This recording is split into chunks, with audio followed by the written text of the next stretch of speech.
এই যে মামা, এই মাছটার দাম কত? খুবই চেনা একটা কণ্ঠস্বর মনে হচ্ছে। ফিরে তাকাতেই দেখি তরু। আমি ওইখান থেকে পালাতে চাচ্ছিলাম, এমন সময় তরু ডাক দিয়ে বসলো। ইফতি ভাই, ভালো আছেন? আমার মাথা দিয়ে ঘাম বেয়ে পড়ছে। ওর দিকে তাকিয়ে কথা বলার সাহস আমার হচ্ছে না। হ্যাঁ ভালো তরু, তুমি? এই তো আছি। আপনি কোথায় থাকেন এখন? আমি আগের জায়গায় থাকি। ওহ, বিয়ে করেছেন? এবার আমি আরো ভয় পেয়ে গেলাম। না মানে তরু, আমি একটু জরুরি কাজে এসেছি, পরে কথা হবে। তুমি তোমার নাম্বারটা দিয়ে যাও। থাক ভাইয়া, আপনার আমার এখন আর তেমন কোনো সম্পর্ক বেঁচে নেই যে ফোন নাম্বারটা দিতে হবে।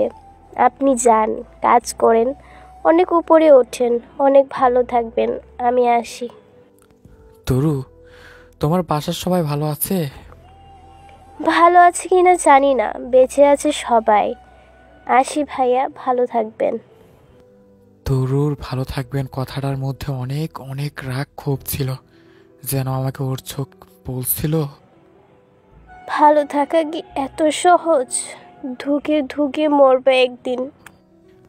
হাঁটতে হাঁটতে কখন বাসার কাছে চলে এসেছি টেরই পাই নাই। বাজারের ব্যাগটা আমার বউয়ের হাতে দিয়ে বললাম, আমার শরীরটা ভালো না, তুমি রান্না করো, আমি একটু মায়ের রুমে ঘুমাতে চাই। ঈশিতা আমার হাত থেকে ব্যাগ নিয়ে আমার কপালে হাত দিয়ে বলল, ঠিক আছে তো? হ্যাঁ হ্যাঁ ঠিক আছি। আমার কি ঘরে? হ্যাঁ আম্মা, ঘরে। কিছু হয়েছে? না, কিচ্ছু হয় নাই। আমার ঘরে গিয়ে দেখি আম্মা জায়নামাজে বসে তাসবিহ পড়ছে। আমাকে দেখে এসে ইশারা আমাকে ডেকে তার কাছে যেতে বলল। আমি সামনে যাওয়ার পর আম্মা আমার ডান কানের আয়াতুল কুরসি পরে ফু দিয়ে আসছিলেন। ঠিক ওই সময় বললাম, আম্মা, আজ তোর সাথে দেখা হয়েছিল। তোরও কে? আম্মা, তোরও তনুর ছোট বোন। আম্মা ব্রুগুলো কুচকে কি ভেবে যেন তাকালেন। আমাকে যে ফুটা দেওয়ার কথা ছিল সেটাও দিলেন না। তো কি হয়েছে? শোন, এইসব ভুইলা সংসার কর। যা হয়ে গেছে তা মনে করার তো কোনো দরকার নেই। হুম, আম্মা, আমি একটু তোমার রুমে ঘুমাই। ঘুমা বাবা। আমি আম্মার খাটে গিয়ে শুয়ে পড়লাম।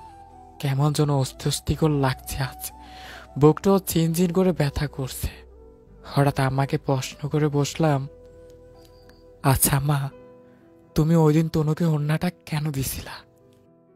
ইপ্তি, যা গ্যাসে সব নিয়ে আর কোনো কথা বলতে চাই না।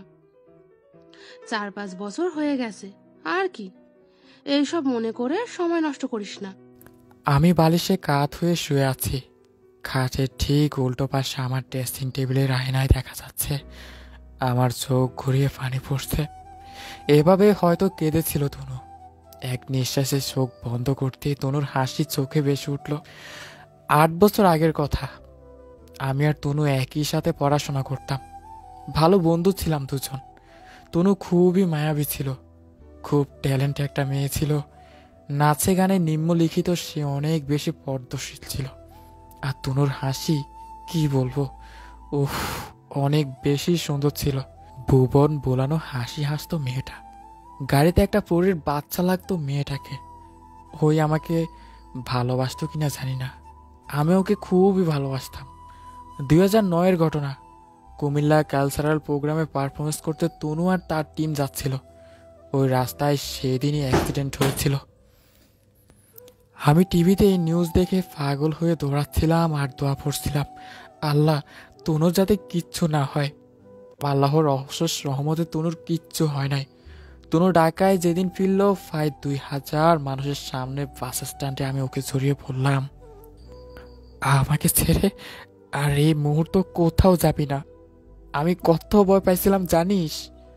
তনু একটু লজ্জা পেলেও পরবর্তীতে সে আমার মাথায় হাত দিয়ে পড়ল, আরে পাগল, আমিও তো সহজে মরবো না। তোকে অনেক জ্বালানো এখনো বাকি আছে। সেদিন ওইটা কি ভালোবাসা থেকে বলছিল নাকি বন্ধুত্বের দিক থেকে জানি না। আমি রাস্তায় কিছু খাওয়া দাওয়া করলে আমি তনুর ওড়নায় মুখটা মুছতাম। তনু খেপে যেত। একদিন তো খেপে বলেই ফেললো, ওই, তুই আমারে কয়টা ওড়না কিনে দিছিস? যে ওড়নাগুলো নষ্ট করতে তোর আমার পারমিশন লাগে না? তোর ওড়না লাগবে? আচ্ছা দিবনে। সেদিনই মার্কেটে গিয়ে একটা ওড়না কিনলাম, সাথে কতগুলো মার্কার পেন। বাসা নিয়ে ফ্লোরে ওড়নাটা সুন্দর করে বিছিয়ে তাতে মার্কার দিয়ে একটা পত্র লিখলাম। এই শোনো, তুমি অনেক সুন্দর, তোমার হাসি অনেক সুন্দর। আমি প্রতিদিন তোমাকে কিছু বলতে চাই কিন্তু পারি না। তোমাকে আমার আর তুই করতে ভালোই লাগে না। তোমাকে আমার একদিন না দেখলে ভালোই লাগে না। আমার জীবনের শেষ মুহূর্ত পর্যন্ত আমি খাবার খেয়ে হাতটা তোমার আঁচলে তোমার ওড়নায় মুছতে চাই। আমি জীবনের শেষ মুহূর্ত পর্যন্ত তোমাকেই চাই। এটাকে যদি ভালোবাসা বলে, আমি তোমাকে ভালোবাসি, প্রতিনিয়ত ভালোবাসি।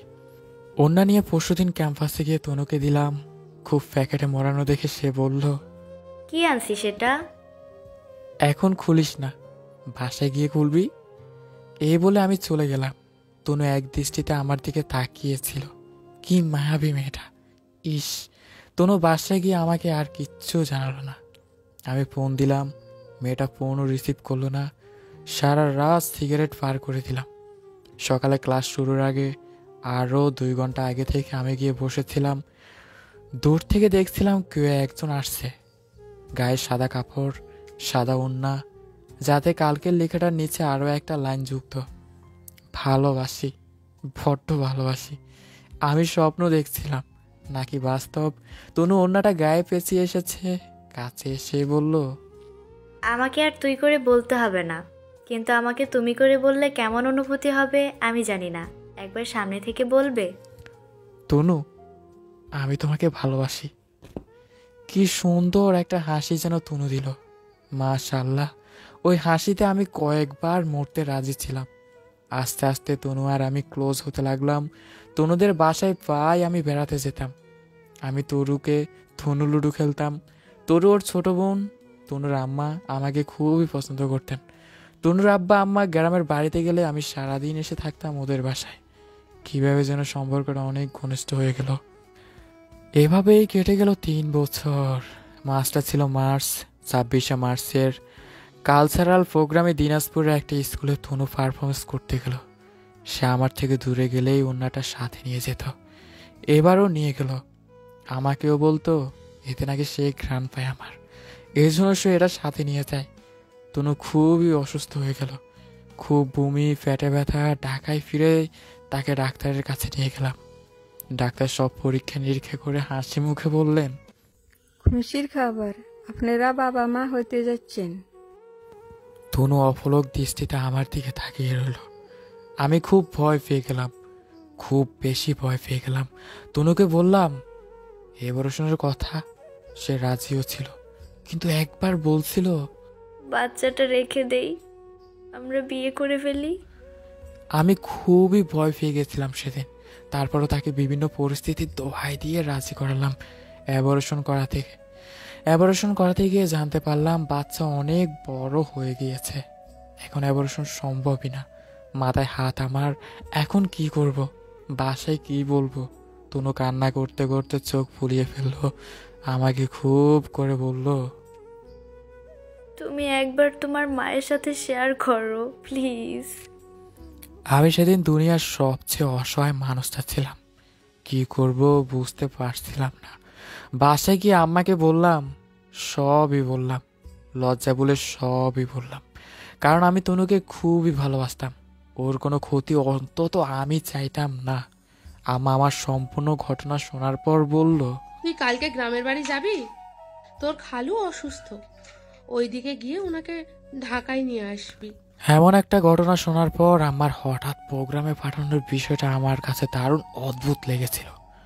আমি বললাম, আম্মা, তনু? দেখতেছি। কাল ওর আব্বা আমাকে আসতে বল, আমার সাথে দেখা করতে। আসরের পর বলিস। আমি আবার 2টা ফকির খাওয়াবো কালকে। তোর আব্বাকে স্বপ্নে দেখছি, এজন্য। আচ্ছা আম্মা, আপনি যা বলবেন তাই হবে। আমি রুমে গিয়ে তনুকে ফোন দিয়ে বললাম, কালকে তোমার আব্বা আমাকে আসতে বলো। আমার মনে হয় বিয়ের ব্যাপারে কথা বলবে। তনু আমার কথা শুনে 2 রাকাত নফল নামাজ পড়ল। পরদিন খুব ভোরে আমি বের হয়ে গেলাম।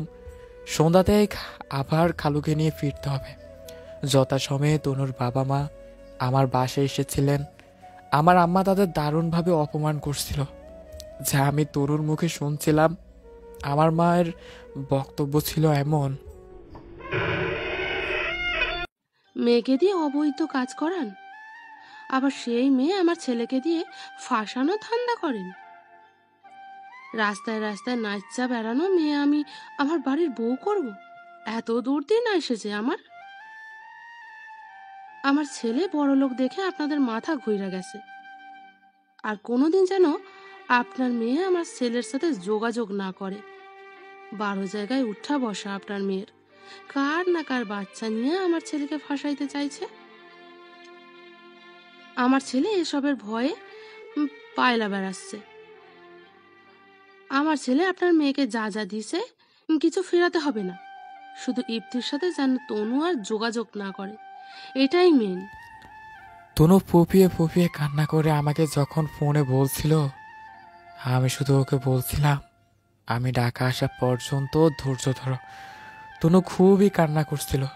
ওর বাসা থেকে ওকে অনেক বকাঝকা করছিল আর বারবার বলছিল আমি যা দিয়েছি তা আজই ফিরে আসতে। আমার কাছ থেকে তনু একটা উন্না ছাড়া আর কিচ্ছু কখনোই নেয়নি। কিচ্ছু দিলেও সে নিত না, কেমন যেন ছিল। আর কিছু ফুল তনু আমাকে না জানিয়ে সেদিন আবারও একা আমার বাসায় গেল, ওড়নাটা নিয়ে আর শুকিয়ে যাওয়া ফুলগুলো নিয়ে। আমাকে সে ওই ওড়নাটা আর ফুলগুলো দিতে গেলে আমার আম্মা তনুকে বলছিল, ওড়নাটা তুমি নিয়ে নাও, বাচ্চার বাপ খুঁজে না পাইলে গলায় ফাঁস লাগাইতে সাহায্য করবে। আর ফুলের পাপড়িগুলা তোমার আব্বারে বইল তোমার কবরে ছিটাইয়া দিতে। এটা আমার না, এটা ইপ্তির কথা। সে তোমাকে কখনোই বিয়ে করবে না। ও ইচ্ছে করে গ্রামের বাইরে গেছে যাতে ওর হয়ে কথাগুলো আমি বলতে পারি। তনু নাকি ওইখানে দেয়ালে হেলান দিয়ে ফ্লোরে বসে পড়ছিল। আমার দারোয়ান ছিল সে সম্পূর্ণ ঘটনার একমাত্র সাক্ষী। সে তাকে দেখছিল। অনেক কান্না করতে করতে সে রাস্তায় দিয়ে যাচ্ছিল। অন্য শুকনো ফুলগুলো হাতে নিয়ে চার্জার অভাবে সেদিন আমার ফোনটাও বন্ধ হয়ে গেল। ওইদিকে বাসায় গিয়ে এক মুহূর্ত অপেক্ষা করি নাই, আমার দিয়ে ওড়নাটা দিয়ে ফ্যানের সাথে ঝুলে গেল তনু।